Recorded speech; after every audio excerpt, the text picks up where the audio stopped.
We're Sage Against the Machine. I'm Joshua. I'm Isaac. And we're joined today by some good people who have... Actually, this is a new one for us. We're requested to have you guys come here. So you're here from... Introduce yourselves. Tell us where you're coming from. Hi, I'm Tara. I'm an addiction specialist at Mohawk Council. Hi, I'm Mitchell Skitters. I'm the outpatient supervisor. I'm Carly King. I'm a withdrawal management specialist over at the Sahati Holland Detox Center on Cornwall Island. It's just a fancy title for counselor. All right. And you can say the name right, because I work at the radio and I cannot. CKON. CKON. That's easy. Right. That's right. I actually had to practice that for a little while. I had it on above my computer, and I would practice saying it because we say it so much to clients and community. Yeah, I know. When I first got it, I was like, ha ha. How many right? H's are in here? Yeah. It's spelled awkwardly. I showed it to some speakers, and they're like, I don't think that's right. But Yeah. here we are. The effects of colonization. Yeah. But it's a good thing that you guys do, right? Detox. It's something we need. Yeah, absolutely. So tell us about it. Yeah, let's hear about the program. I'm interested. So that would be more mine. All right. So what we do is our doctor would come in on a Friday. He would do an assessment, and that would be the ticket to, I guess, having clients come in the door for Monday morning. And so we're not 24/7 yet. We are just a 5-day program, but if clients need to, they can come back if as much as they need, as long as they're doing the work. Like, we would have clients who would come in maybe 3 weeks in a row. We would test them, and they'd test positively for narcotics, and we'd have to sit them down and ask, what are you doing here? What is it you need help with? What can we help you with? And it's just trying to figure out how to get them where they need to go. Sometimes they need help with other programming, like they need help getting to addictions, or maybe they need to get into holistic health for mental wellness. Maybe they need to go to ACFS or Aquasanta Family Wellness Program, or we help them get to where they need to, regardless of what they're dealing with. We help them to the best of our ability, as long as they're willing to put in the work and help us, help them, basically. So how long has this program been in place? We've basically been around since, hold on. So last I heard, February 2022 was when there was talk of a detox. I didn't get there into the program until February of 2023, but we didn't get into the building until April of 2023. April 4th, I believe it was. And by the time we got into the building, it wasn't even completely finished and renovated. And we had no beds, no supplies, no clothing, no medical anything. So I had to go and I had to order all of that from scratch from the get-go until we opened our doors. I believe it was November when we officially opened our doors, November 2023. So basically like a year and a half, a little more or less, that you've been operating? Yeah, about that, or a little longer. And that was a new construction. And so it sounds to me like what the program is that you guys are doing a lot of, it's the detox work. So, people need to get immediately, like they need to get themselves stable and just get the treatment, that'll keep them level, right away. Mm-hmm. It also sounds to me like you guys are doing a lot of work with connecting people with other services. Now, how important is that? And, in what you guys do, and can you give us kind of an idea of how that works with the connecting that you guys all do with other programs and who those programs might be? Mm-hmm. Well, like I said, if our clients are pretty much finished with us, done with the withdrawal, how am I saying this? When they're done the initial withdrawal step, then we get an idea of where they want to go. Like, do they want to go to treatment? Do they just want outpatient services? Do they need help with other avenues in their life? And so when we get them to tell us these things, it gives us an idea on how to help them. And so if they want outpatient services, I would refer them to Mitch and Tara. And Mitch and Tara can say more on their program and what they do. Yeah, so I want to get an idea from you guys of what's your day-to-day look like. So we do intake from them. We get a lot of referrals from them. We get referrals from mental health because they like to bring us both in and work as a team to help these clients. And then we give them resources. Some are looking for housing. Some are looking for, family counseling. Some are looking just to reduce their use. Some are looking to get away. Some people know they come in fully aware and they want to get out of here. They know that their environments are toxic. They know all the people they hang around with are toxic, and they just want to remove themselves from that situation. So we try to help them any way we can. Mitch has a lot of contacts, being he worked at a few different residentials. So he uses his connections to give them these resources. We actually had a resource fair last year where we had all these residential facilities come to Ganadago at the rec, and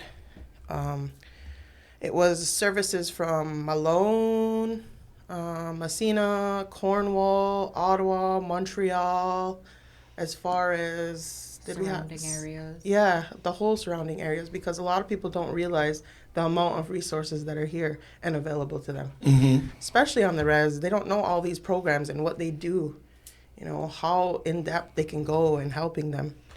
So that's what we do. It seems to me, too, like, that thing of community members not knowing how many resources are actually out there.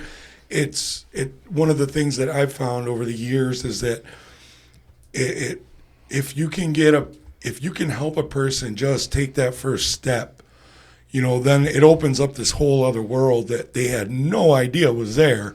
They had no clue the amount of services that they would have available to them. I mean, you guys must see that every day. Yeah, because we do a 4-week motivational, which is where we get people ready to go to either do outpatient or inpatient.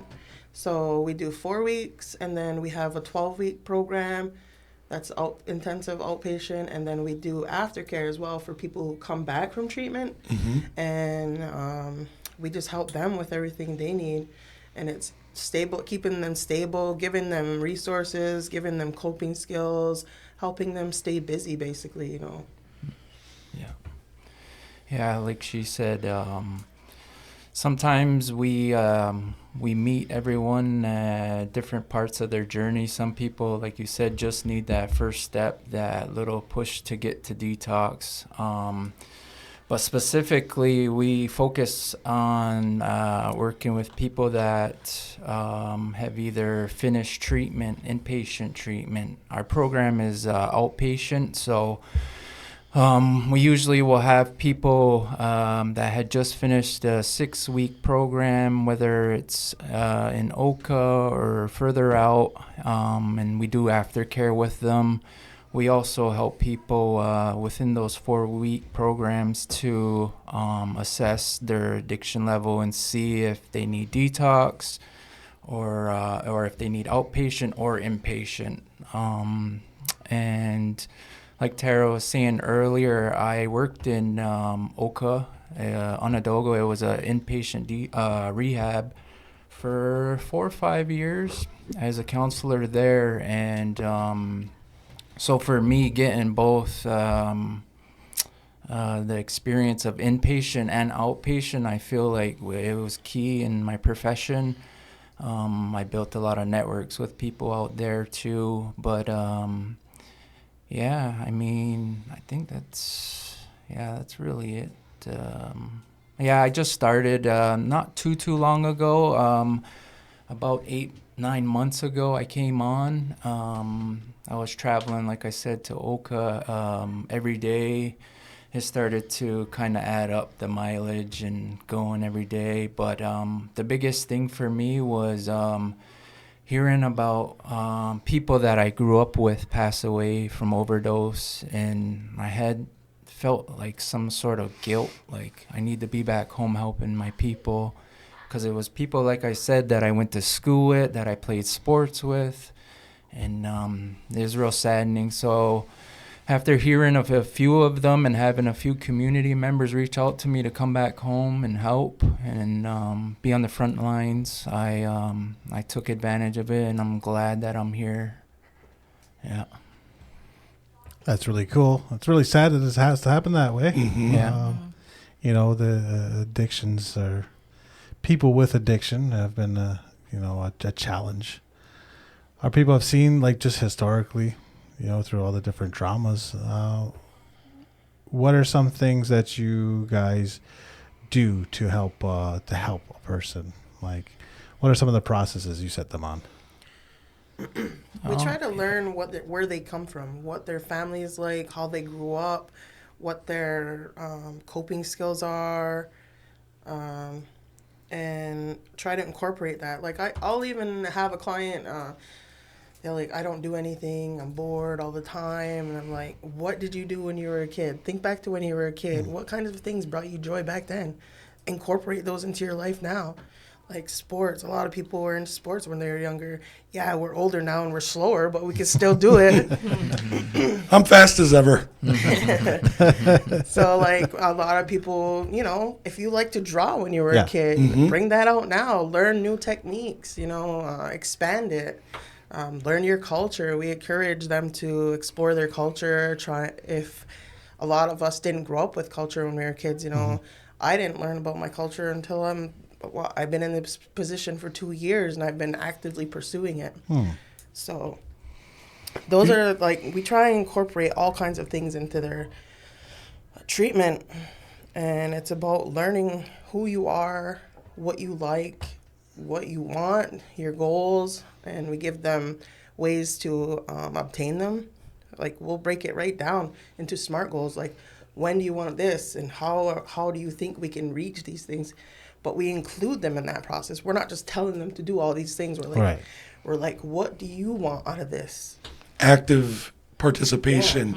They don't just see it people don't just see it as a command, right? You said something about, encouraging people to think back about what they like to do, when they were a kid, because they say they're bored.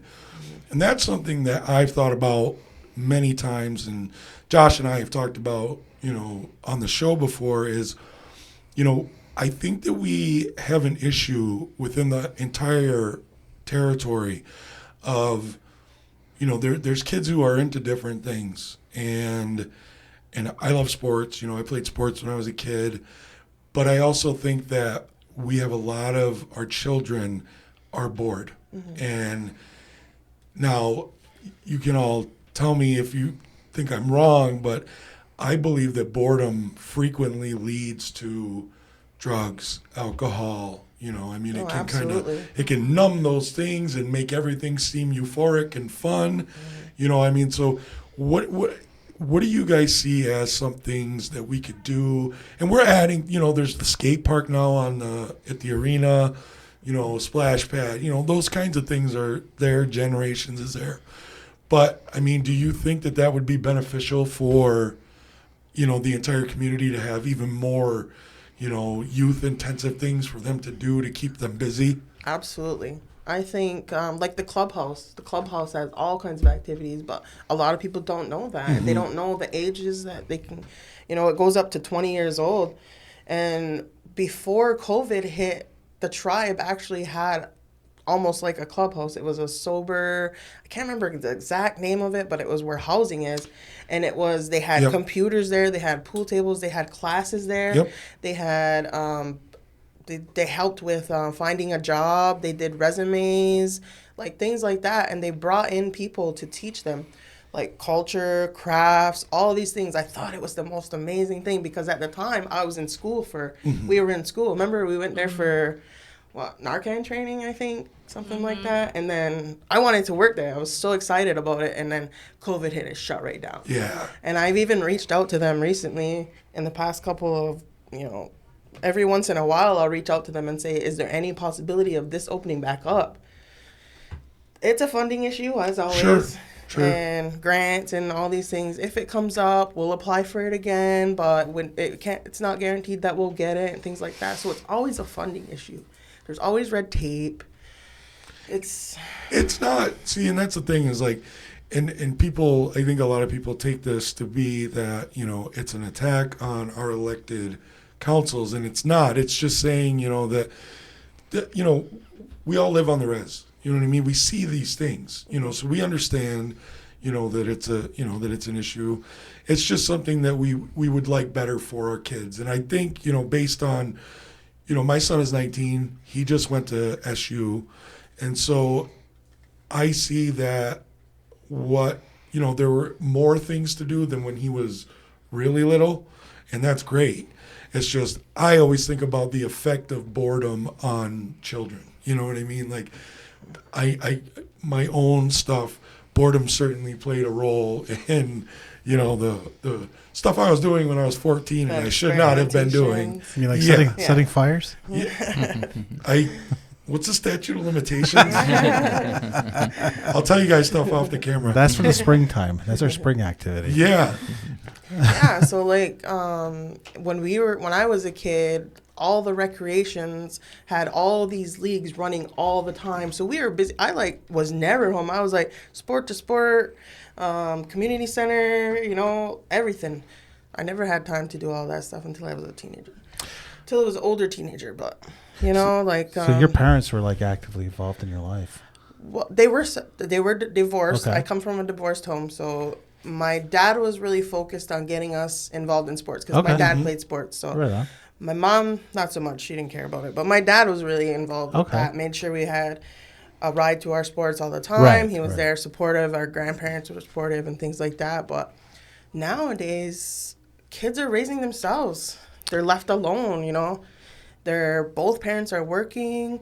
Both parents are tired at night. There's not enough activities, I think, for them, like how it was for us when we were kids.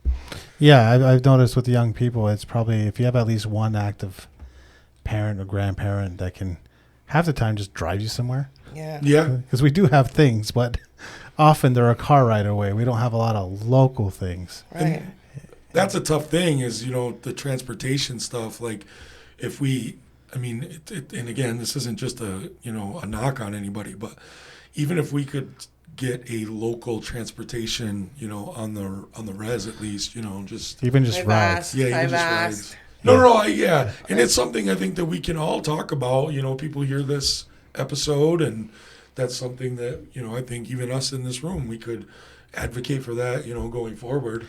Well, I you guys came here with the idea of harm reduction as well. Yeah. And we wanted to talk about it. I'm an advocate. I've been an advocate for harm reduction myself because I'm an expert on everything, right? With my non-training or job. No, just work experience and a brain. Yeah. It's very simple. Like harm reduction is meeting people where they're at and showing them that you can guide them with love, that they're still a part of your family. They're still a part of this community, and show them the right way by loving them back to life. Like that's a big thing. A lot of people lose those. They isolate when they're in addiction, so they're never around their families anymore. Mm-hmm. They're miserable, depressed, no family, no love in their lives, and that's a big important step is to include them. Well, one thing I've noticed is for whatever reason, I suspect it's programming from the outside, like everything else, Absolutely. is that we treat addictions like a moral thing. Yeah. And There's so maybe, much stigma. yeah, maybe it comes from religion. Maybe it comes from, 30 years of the DARE program. But Right. we treat it as this moral failing, or this, we were joking. I was joking earlier. Like, you'll have a closet alcoholic just talking real bad about people who are hooked on heroin or oxy or something like that, as if there's a difference. Yeah, and they don't support like safe needle use, needle exchange, or safe place to use, or like some people are against us giving Narcan out, and they're saying it promotes use, but really we want people to be safe. Yeah, what to me the counter. What's the counterfactual? Oh, you just like people dying? Yeah, You want your family to die? Yeah, because that's the thing is like harm reduction, in the ways, and I, everybody who's listening to this, everybody is gonna have their own views of what harm reduction is, but it's like what Josh said.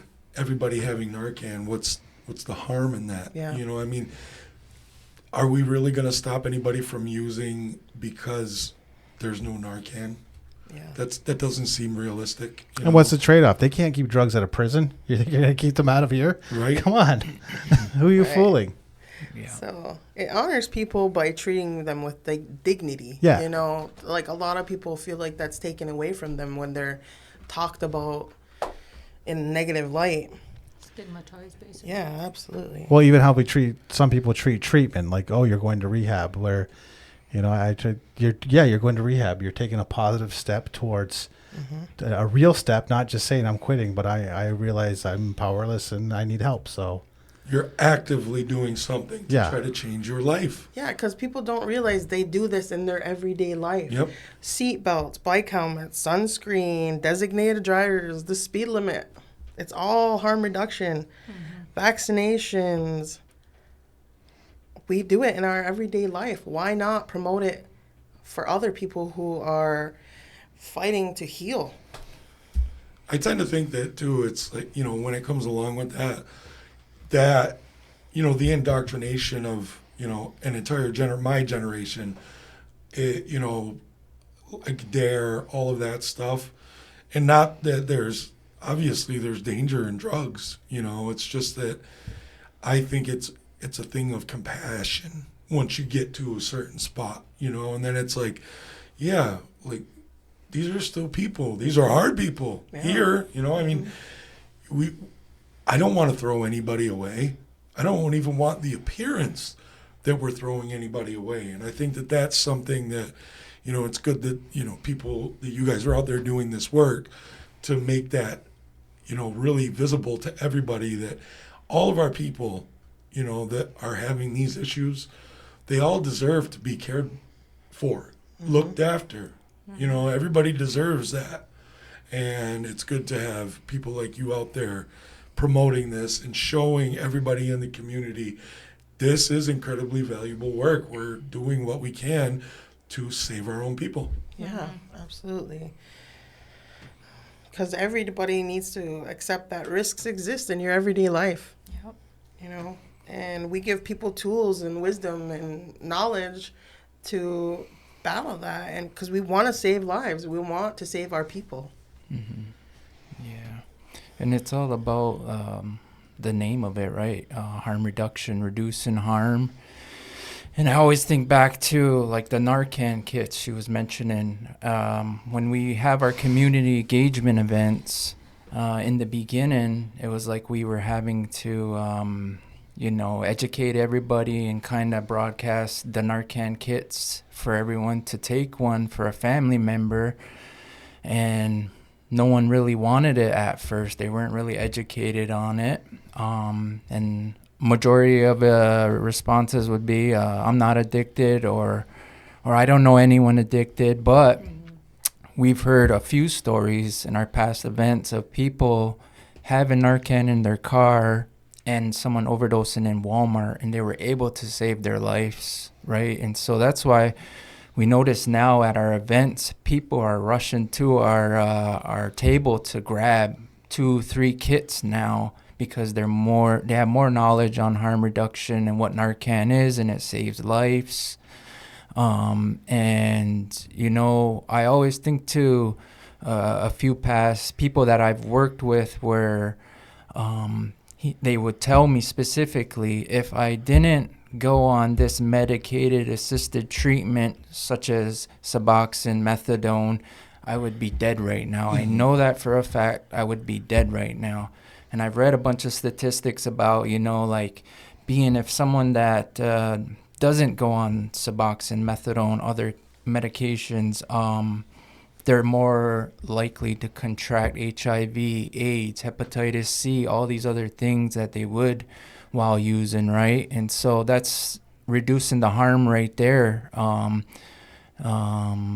Overdoses. I mean, I don't know how many, the statistics on that, but I mean, if, you know, I have someone that I had loved that has went down that road, and I would pick them alive than dead, you know, and it was through harm reduction. Well, also, I think there's like, there's a dishonesty in people generally. Like, since I got into comedy, I've seen so many people do cocaine. I had never seen that before because I'm not around that world, right? I'm not in bars. So as a comedian, you're in bars. I don't do that stuff. But I've seen people do it, and I've heard people don't intend to overdose. That they thought it was cocaine. It was not. It was something else. And, you know, people have died. There was a story of these 5 comedians, and 4 of them died because they had all, you know, done a line. And that's all it took. It turned out it was fentanyl. Yeah. And it wasn't cocaine. So nowadays, the majority of everything has fentanyl in it because they're putting it in everything now. That's how they're getting you addicted. They want you coming back more. And some people do not care that they've overdosed. They do not care. I've had someone tell me, I've died 5 times, you know, and the 5th time, that's when they came for treatment or help. They're, you know, at least they're here. At least they're seeking help. They want help.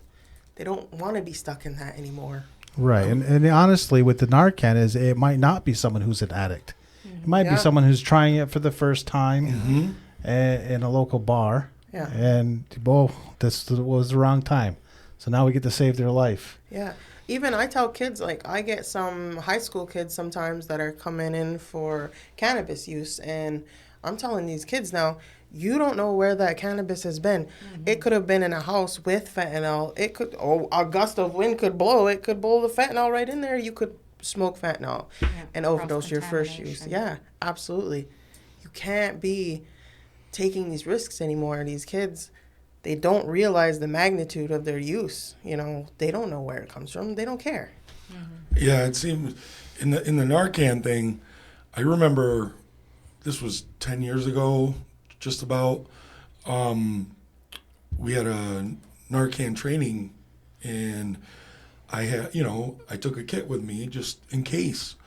And when you were, Mitch, when you were talking about, you know, that people were, you know, the attitudes that they have toward it and all that kind of stuff, one thing that I was thinking of is I actually saw somebody, they kind of took this position of, well, if I take a Narcan kit, people are going to think that I'm, you know, using heroin, that I'm doing this, you know, and I think that that people are actively seeking you guys out and, you know, receiving those life-saving tools, and that it's not looked at, even stigmatized. People are recognizing, I'm just trying to help in case somebody gets hurt. Yeah.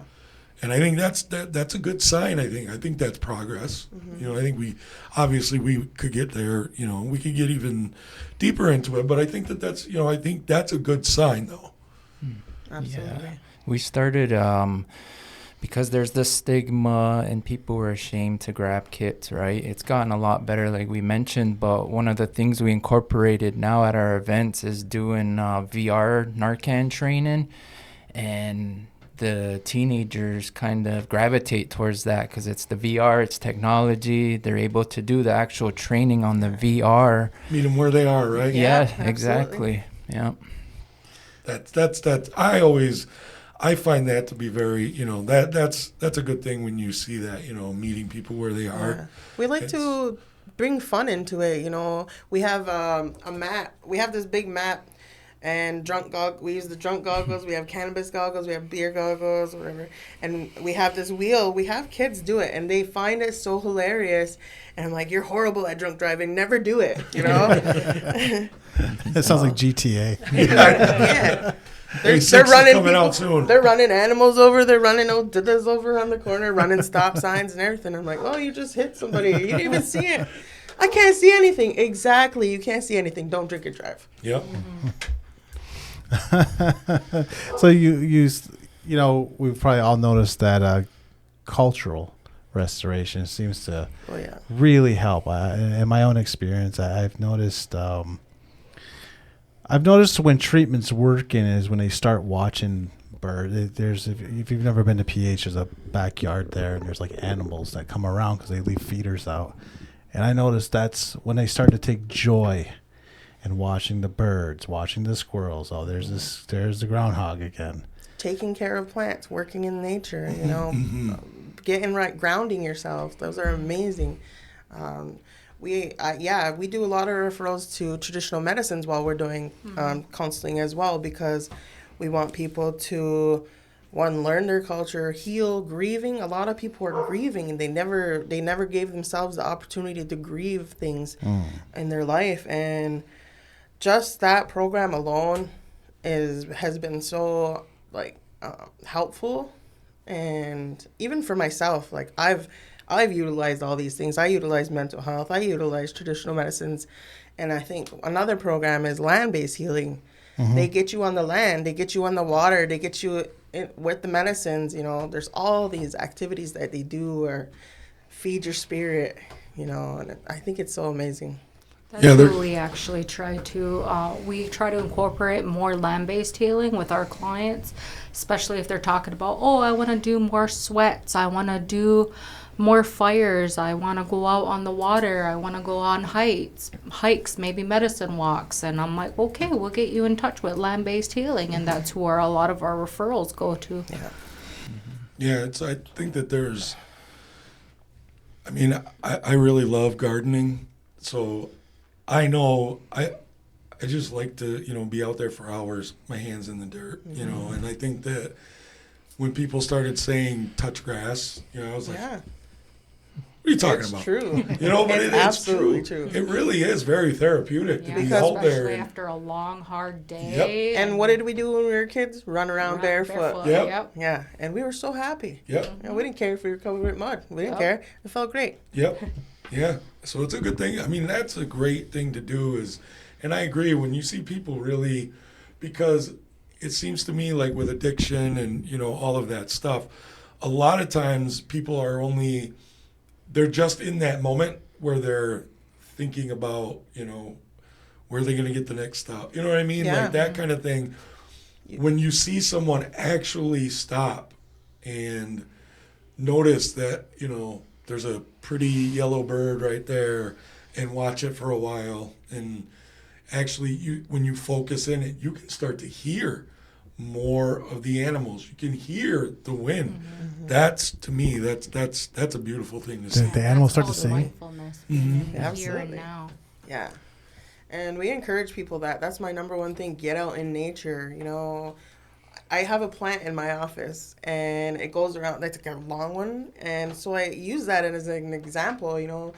There's the ones closest to the soil have all these leaves on it. There are spaces that are blank. The leaves have died, whatever. It's still alive, and then it goes. There's a space, and then there's more leaves.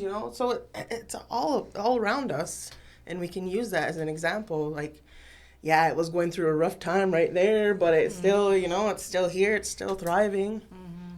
That's a great metaphor. Yeah. It is. Yeah. That's humanity right there. Yeah. We all have those. And those spaces are when I was off for bereavement. Mm-hmm. So, it was like, it reminds me of that. Even though I went through that, I'm still here. I'm still going. I wonder too if there must be people, like when you guys were talking about grieving, when people start on their path to being sober, they must come across things that happened in their life. They didn't even realize they never grieved. They didn't even know that they were so destroyed by it. You know what I mean? And then because of, their use of whatever it was. I mean, you guys must see that happen a lot too, right? For a lot. Like they were like, oh my God, I can't even believe. Yeah. And a lot of it is close relations. Like my father, they gloss over it like really quick. Like, oh, this person, because I actually asked them, who has died in your life? Any significance throughout this age group, throughout this age, and they'll be like, well, my grandmother who raised me passed away, and I went through a really hard time then. And I always asked them, did you do any grief counseling? No, I just drank and went on my way. I just used all these other things to cover it up and mask it. And it's like, it could be a grandparent, a parent, a sibling, and they don't acknowledge that it had that much effect on them. They don't. They never were given the tools, and then when their parents or whoever went through the same thing, all they did was mask it. Yeah. Everybody just moves on really quick. Because it is easier. I mean, when you think about it, a lot of humans are this way. It's that, when something devastating like that happens to you, it can be a lot easier to just run from it. Yeah. It can be.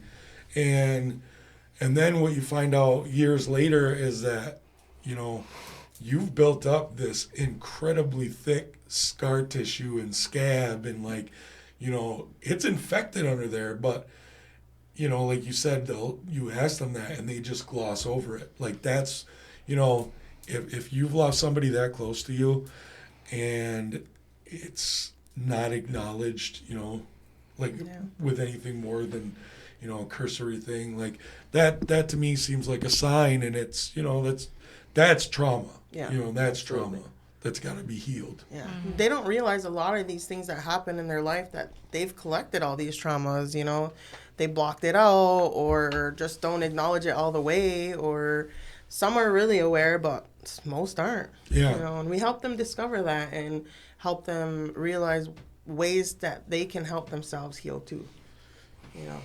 Well, it's coming into that intergenerational trauma too, because look at how our great-grandparents and everybody else from then on has dealt with these type of situations. Did they ever deal with them head on? No, they just buried them down. Yeah. That was that. Here we go. And never to be talked about again, right? Yeah. And then as it got more and more, and then with the residential schools, and then the day schools, and then, we don't talk about that stuff. We don't talk about what happened at school because it's no one else's business. Yeah. Or what happens in this house is no one else's business. Yeah. You hear that a lot, Yeah, what happens in this house stays in this house. Nobody else's business. Nobody needs to know what's going on. It's just a big thing. And then because of that, a lot of us have learned to I'm feeling some type of way, so instead of talking about my feelings and letting them out like proper emotionally, I don't know, whatever someone does, but then they go out and then next thing you know, they're picking up a bottle, they're picking up weed, they're picking up coke, they're picking up something. And a lot of people aren't given the language. They don't know what it even is that they're experiencing. So on my wall, as I'm meeting with a client, I have a feelings wheel right there, and it tells them, this is where it originated, and this is what you're feeling from it. This is what stems from this, and you give them this language, and it's like they open right up. They start spilling everything. They're like, wow, they come to these realizations like this, and this is why I'm like that. And they're so hard on themselves. Like, that's what I encourage the most, is being gentle with yourself. Everyone's hardest on themselves. We beat ourselves up. And you need to, look, I also know that, there's times when, somebody needs firmness, not just so that they can keep, doing things. But I also, the emotional thing that you were just speaking about, we've talked about the, cultural aspect of things as well. And one thing that, people can, when you look read it and you think about it, like there are many of our stories, that go along with, the different legends and all that kind of stuff that are part of the culture. And I don't, because back, 2,000 years ago, 1,000 years ago, they didn't have, what we would see today as psychology, right?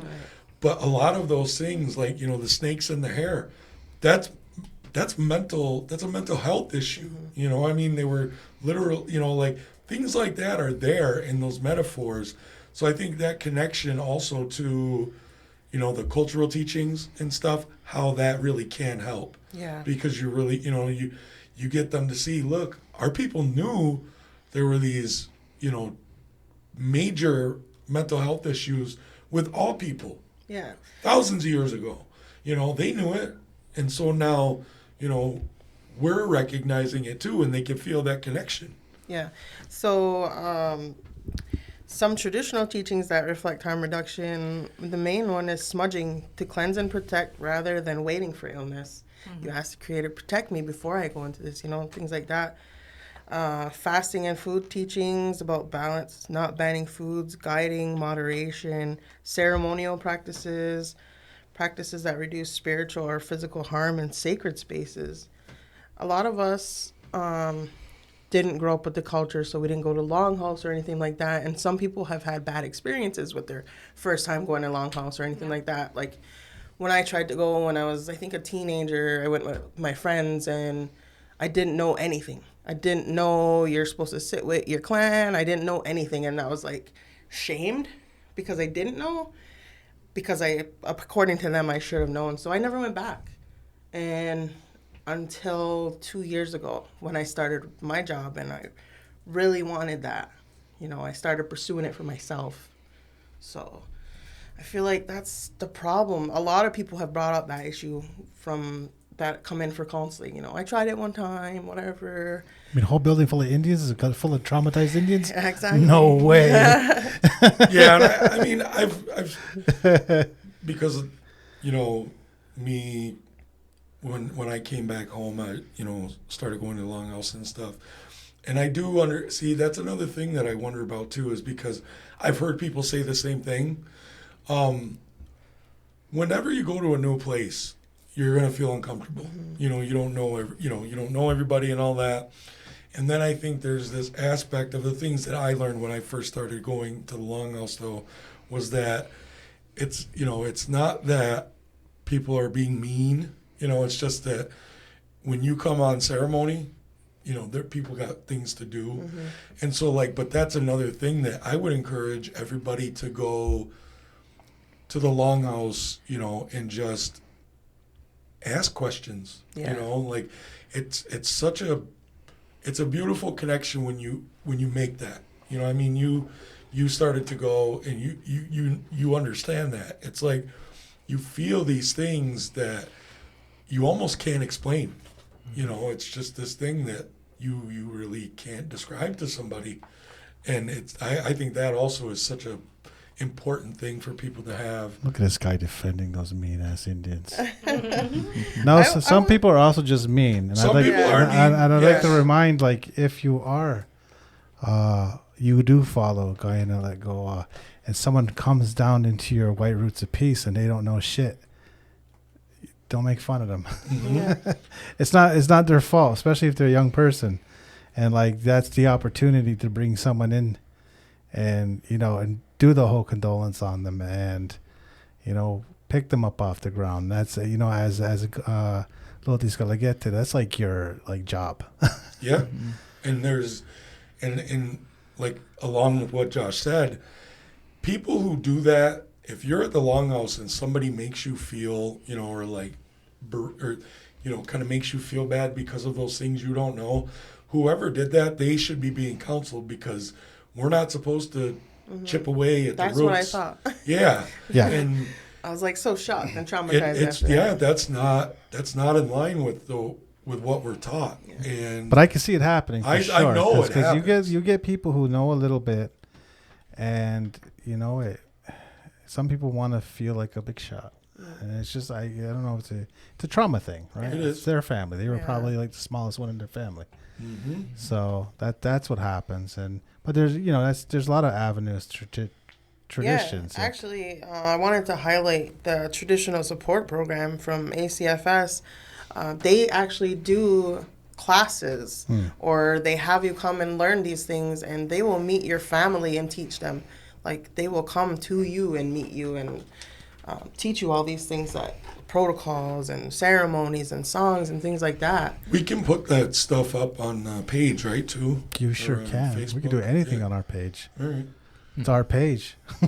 I'm saying I don't want to get in trouble from any Isaac's governmental organization. Isaac's volunteering to put it on there. Yeah, I would, but like I said, I don't want anybody to be like, "Oh, it's Sage Against the Machine. Josh and Isaac are fucking crazy." So I don't want to be associated with that at all. Well, their boss especially reached out Yeah. To have Oh, all them on right. there. Well, then good. because this kind of teachings for everybody. It doesn't really matter your like political bent. Like, we want people off the ground, Yep. right? Yeah. We want them off the streets.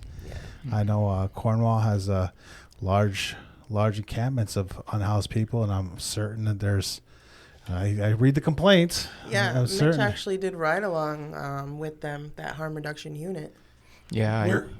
Sorry. I went to it was through the Eastern Ontario Health Unit, and they approached us asking if we would like to do a ride along with them in Cornwall. They said in the past they've had Indigenous peoples in their encampments, and they would like for one of our own to be there and offer them the services that we have, what we can do to help them. So I had went on my first ride along with them. It was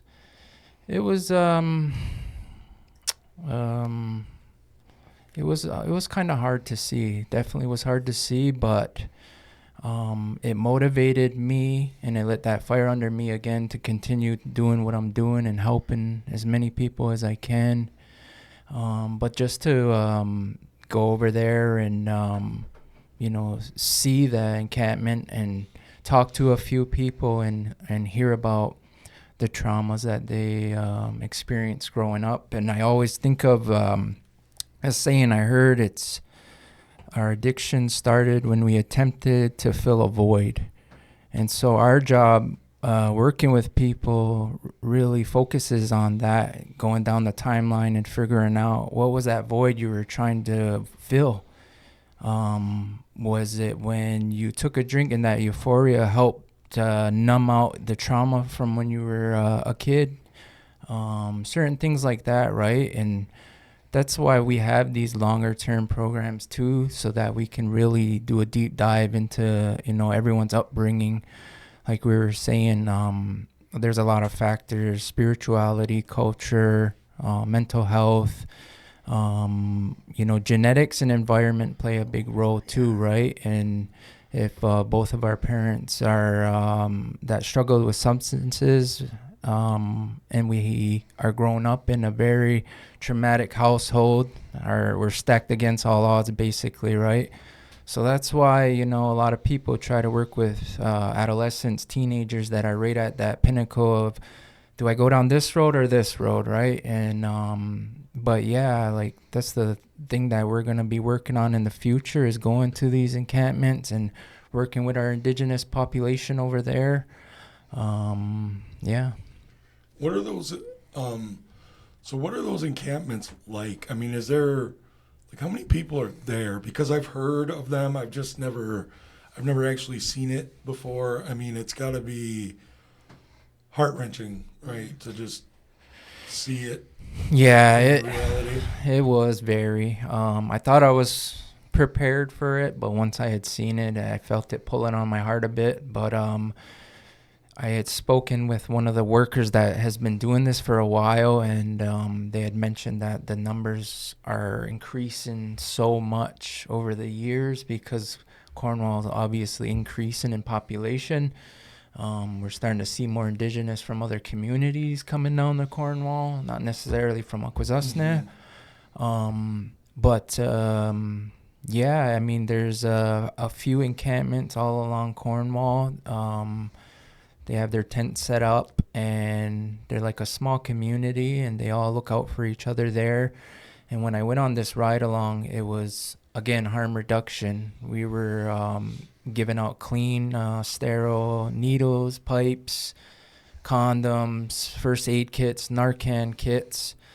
And after speaking with a few members on the team, they had mentioned that there was a stigma placed towards what they were doing as a profession, right? And again, it boils down to educating community members on harm reduction and what they're really doing, right? They're over there saving people's lives, and the people there at the encampments were so happy when we would pull up, like, you know. And it was to a point where the vehicle that we would drive, there was no broadcasting of a company name, anything. It was discreet because of the backlash and the stigma of harm reduction. Well, people wanted them moved out of there, right? Yeah. But I don't know if there's anywhere to put them.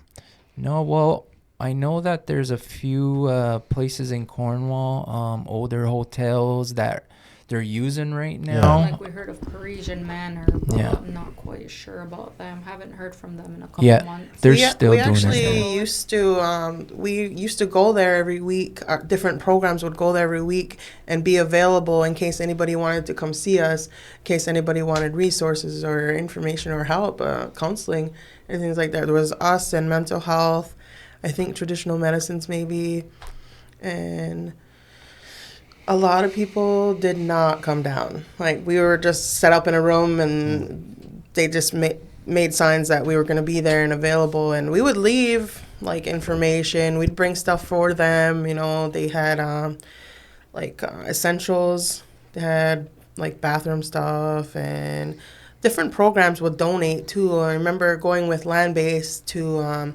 Canadian Tire to get them supplies for the winter, like socks and those heating packet things. Oh, break them in. Yeah, those, and like bins to keep their stuff in so it wouldn't get covered with snow, and like safe supplies and things like that to help keep them warm, because they did not want to go to like places like the Parisian Manor. Mm-hmm. They wanted to stay in their encampments. And back then, I think there was more. When I went, there was more natives there. Like, maybe we went to a native camp. I don't know, but there's different ones, and we went to 2 different ones, and one of them had more natives than the other. Mm-hmm. And, you know, they watch out for each other there too. You know, they're like, who are you, where are you from, and what are you bringing in, and stuff like that. And we brought water and food, snacks, you know, meals. I think we had hot meals even, like soups and things like that, soups and sandwiches and things like that.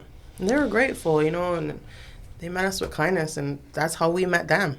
You know. So the harm reduction is like they're going to use, and you can't really stop that. Yeah. You can prevent AIDS and Hep C, Hep B, and just plain old infections and that sort of thing. And that's like just dealing with reality. I think some people like to live in la la land and pretend like, we're going to make a law and that's going to fix the thing.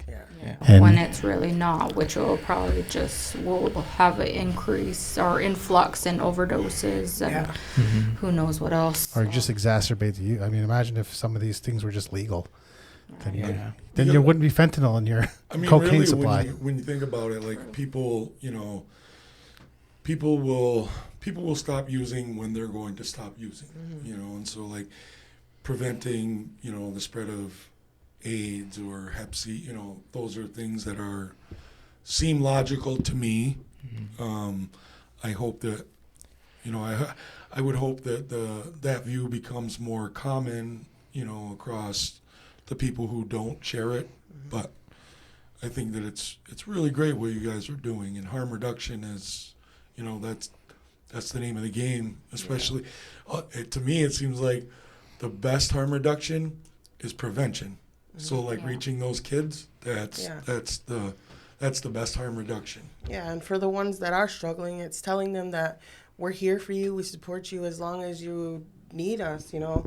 We're going to be here even if you're not ready to take those final steps to quit all the way. We'll still be here to support you and meet you where you are, you know, with love. All right. We're Sage Against the Machine. I'm Joshua. I'm Isaac. And we have our guest today, Carly. Mitchell. Tara. All right. And if they want to look into these programs some more, where can they go?